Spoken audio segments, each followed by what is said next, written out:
Hello, you're welcome to Study by Yourself. In this video, I'm going to show you how to use your calculator to find the standard deviation and then the variance. Now, also, I'm going to show you how to find the total frequency, total f of x squared, and then that is it. So, let's begin. So, to begin, first of all, I clear my calculator. Shift clear, then 3 to clear my calculator, so I'm ready. So, first, I press mode. When I press mode, I press 3. Then I press 1. I pick the first option, 1. So you realize that I have the age and then the frequency, but the calculator is only giving me the option for the age. So I'll have to go back and then find for, I'll have to introduce the frequency myself.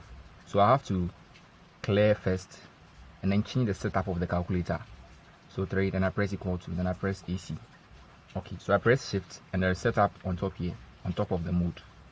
So, and I press the down button and I press 4. It's asking me if I want to put the frequency on. Yes, so I press 1. So the frequency will be on when I go there again. So mode, then 3 for the start, and I press 1 again. Same option. Now the frequency is on. So what I need to do is I need to enter the values for the x and then the frequency. So the first value is 6. Then it's asking me for the next x value. So I'll fill the x values first. So 6 followed by 7 followed by, so when I press 8, I press equal to, and I press 9, I press equal to, then I press 10 and I press equal to, then 11 and I press equal to. So I'm done from 6 to 11. So when I scroll up, I'm seeing the numbers 6 to 11. Okay, so that is it. So I move to the frequency. I'm now going to enter just by using the, when I use the directional keys, I'm able to move left, right. So I move to the left, sorry, I move to the right to enter my frequency. So the first value here is 4. I press 4 and I press equal to, and I press 6, I press equal to. Then the next value for the 8 is 10 and I press equal to.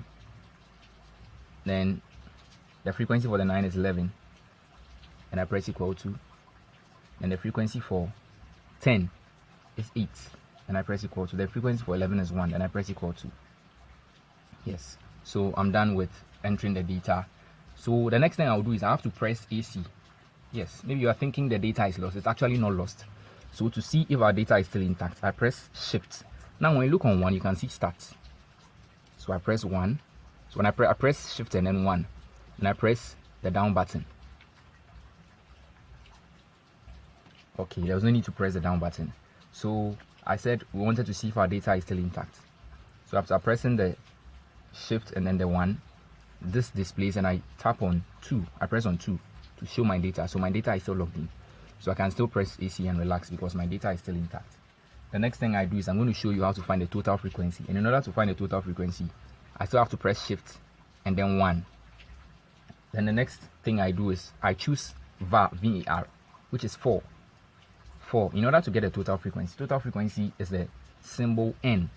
Yes, it's not a normal symbol, you know, but that's what it means. So 4. For that one, I press 1. So N simply means frequency on the calculator, total frequency. So when I press equal to, that's it. Total frequency is giving me 40. You can choose to pause the video and then do the sum yourself. So in order to get f of x, I need to press AC, press shift, and then 1. Now for the f of x, you find it at the sum. So I press 3. Then 3, I choose the second option, which is the 2, sigma x.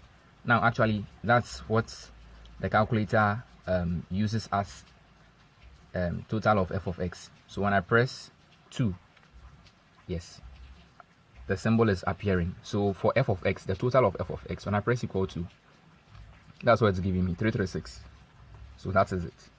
Then I'm also going to show you how to find the total of this on a calculator.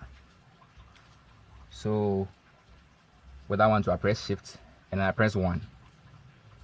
And I can locate that one at sum, which is for the option 3. So 3. Then I press 1, which is the sigma x squared. So that is it. And when I press equal to again, it gives me the total f of x squared. Yes. So we are ready now to find the mean. First of all, we need to get the mean.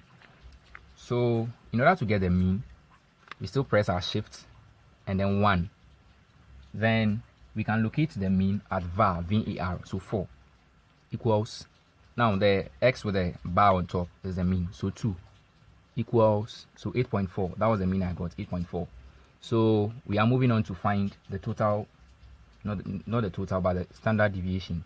In order to get a standard deviation, just press shift 1. Then we can locate the standard deviation at var, so 4. Now the symbol like an O and an X with a bar on top, that is it. So we press 3. So when we press equal to, that is our standard deviation. And you know variance equals standard deviation squared. So that is it. So what I can do over here is, since I have my standard deviation, I just need to put a squared. So I press squared x exponent 2, which is squared on a calculator, and equal to, it's giving me my total variance, which is 1.6. Thank you very much for watching this video. This is Sir Prince, and then keep studying by yourself. Subscribe if you've not done so, hit the like button, and then comment on what you have learned. Thank you very much, and keep studying by yourself.